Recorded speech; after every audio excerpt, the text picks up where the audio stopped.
Hoy leemos el Evangelio según San Mateo, capítulo 5, versículos del 13 al 16.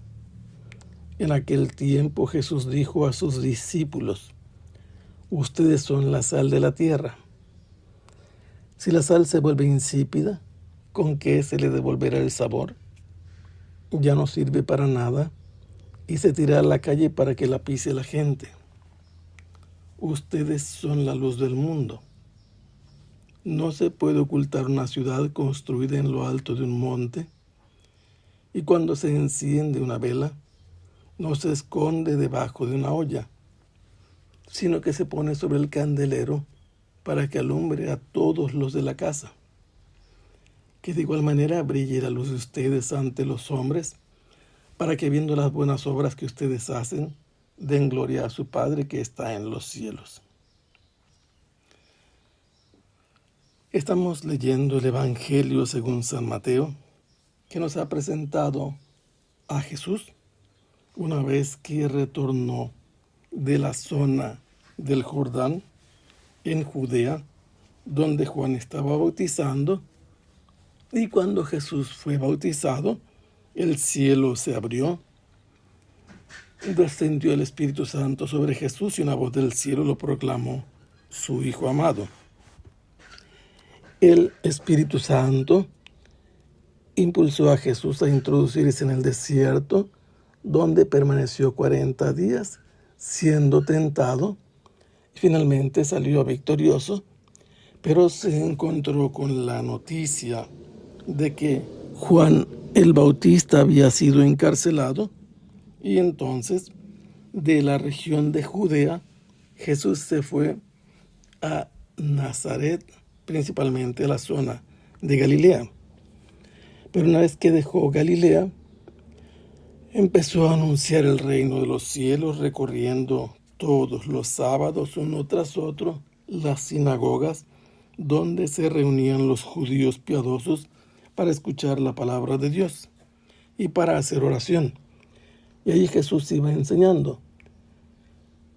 Poco a poco su fama se fue difundiendo, se propagaba hasta sobrepasar los confines territoriales de Israel.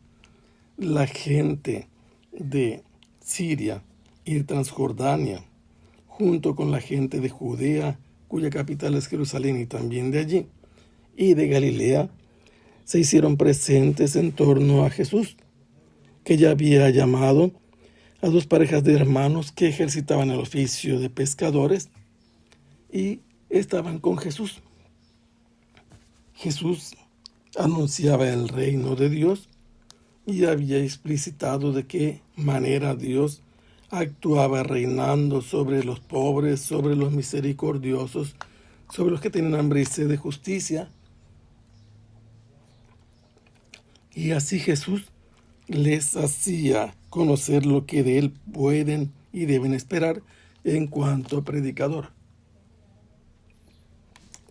Ahora lo encontramos que, circundado de mucha gente de diferentes proveniencias, Jesús se sienta en un monte y muy cerca de él se encuentran sus discípulos y en torno a ellos muchísima gente. Les ha hablado ya de las bienaventuranzas y ahora les habla de quiénes son ellos. Ustedes son la sal de la tierra. La sal, en cuanto a sustancia, sirve para condimentar, para dar sabor a los alimentos, pero también tiene la utilidad en esa época, principalmente, de conservar la carne, los quesos, los lácteos, los alimentos. Y como no había refrigeración, todos los alimentos adquirían con el paso del tiempo un sabor más exquisito. Los que hacían una alianza de sal, significaba que esa alianza era incorruptible, que era para que perdurara, era una alianza perpetua. Así Jesús les dice a los discípulos que ellos son la sal de la tierra, y la sal, si pierde su sabor, ya no se le puede devolver.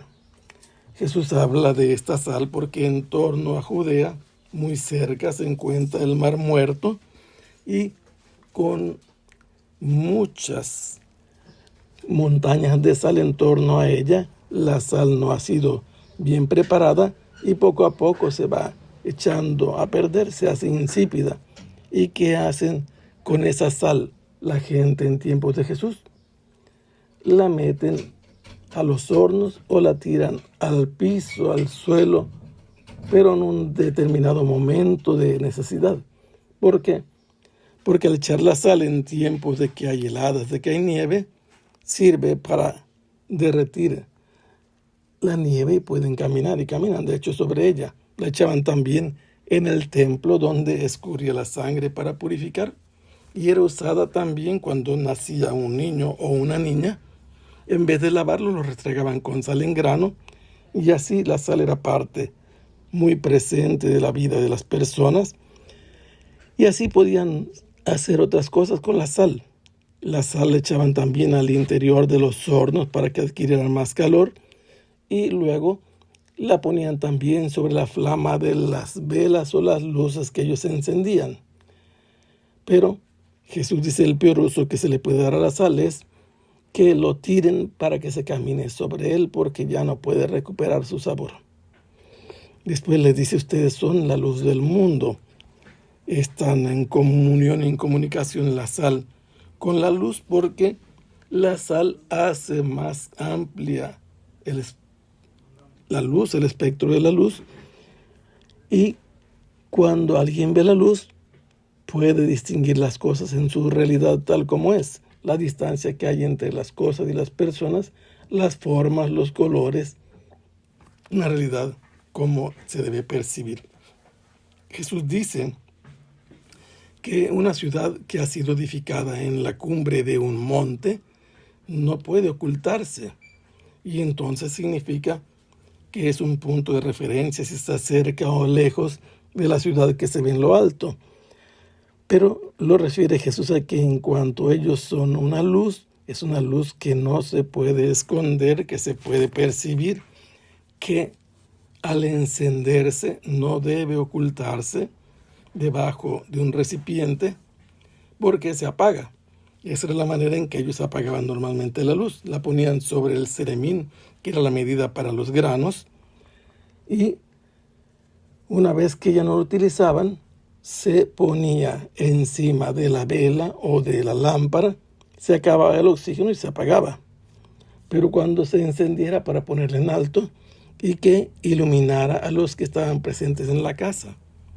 Las casas en la época de Jesús eran de una sola habitación, y entonces por eso dice, alumbra o ilumina a todos los de la casa. Y Jesús dice que la luz que ellos deben propagar,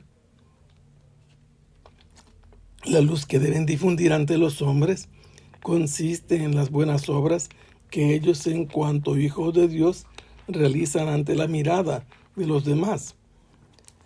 Y así, cuando la gente ve las buenas obras de los discípulos, dan gloria a Dios, que es el Padre de los discípulos y que habita en el cielo. De esa manera ellos hacen reconocible a Dios en cuanto Padre por las buenas obras que ellos efectúan. Así hoy nos queda muy claro lo que Jesús está diciendo. Ellos como discípulos deben dar sabor y conservar la bondad de la tierra. Ellos como discípulos deben iluminar a los demás con su manera de actuar. Ellos como discípulos deben hacer notar su manera de obrar, que es la de los hijos de Dios, al mismo tiempo que con sus buenas obras glorifican al Padre que está en los cielos. Ellos se hacen un punto de referencia como la ciudad construida en lo alto, y sabrá la gente que tan lejos o tan cerca están de ser hijos de Dios. Por eso Jesús insiste en estas imágenes que muestran la identidad de los discípulos de Jesús, que no son solamente discípulos, son hijos de Dios, que con sus obras glorifican a Dios, y glorificar a Dios significa mostrar lo luminoso, el resplandor de la presencia de Dios en las obras de sus hijos. Que el Señor los bendiga. Hasta pronto. Sea alabado el Santísimo Sacramento.